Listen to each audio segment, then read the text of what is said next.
I thank the chairman for yielding me this time. You know, we've heard from the other side of the aisle on all of these bills that attempt to reopen many aspects of the federal government. We hear them say, well, I'm in favor of that program, but I want to vote against it until they bring the entire government funding bill before us. Well, I'd love to do that. I'd love to bring the entire budget here. In fact, we did, and we can't get the Senate to act on it. But in the meantime, the other side is saying, I'll vote against this because I want to save and vote for the entire federal government. Well, that may work in some of the agencies, but this is safety.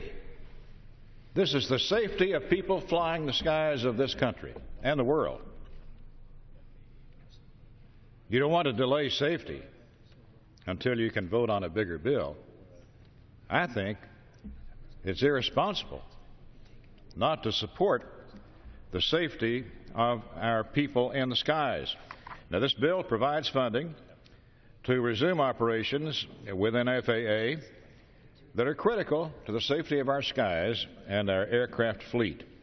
It would bring back 7,000 aviation safety inspectors currently not working, restarting aircraft certification activities, resuming training for air controllers, reopening the aircraft registry service, and continuing air traffic control modernization. Mr. Speaker, you don't want to mess around with the safety of our people. And this bill cures that problem, and I can't imagine anyone wanting to oppose this bill. The sum total of these efforts will help guarantee safe, efficient, and reliable air travel for the American public. This funding is provided at an annual rate of $12 billion, will last until December 15th or until the Congress enacts, the President signs a full-year appropriation bill. The language in this bill is yet again nearly identical to what was included in the CR I offered back in September, nearly a month ago. Once again, we're calling on the Senate to consider and pass this bill. Our colleagues on the other side of the Capitol continue to call for a clean CR, yet they continue to act on these clean mini CRs.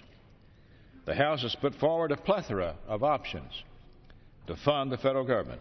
First, the 4 annual appropriations bills to fund the government in regular order, then 3 different continuing resolutions prior to September 30, and now these short-term CRs to reopen parts of the federal government, in fact more than a third of it so far. But the Senate is committed to inaction. They didn't pass any regular appropriations bills. They will not pass our clean short-term funding bills. And they so far have refused to join us at the negotiating table. Mr. Speaker, that completely puzzles me. It goes against the grain of what has gone on in this country since we've been a country. When the two bodies differ, the Founding Fathers said, if you can't agree, appoint conference members from either body, both bodies, and let them go out and recommend a solution to the problem. It's always worked, except now the Senate refuses to do their duty. I hope they'll consider this bill as a stepping stone toward ending the shutdown. We need to come together in a productive way with open ears and open minds to find a way to clean up this mess. So I urge my colleagues to preserve the safety of American skies. Time has expired. Gentleman's time has expired.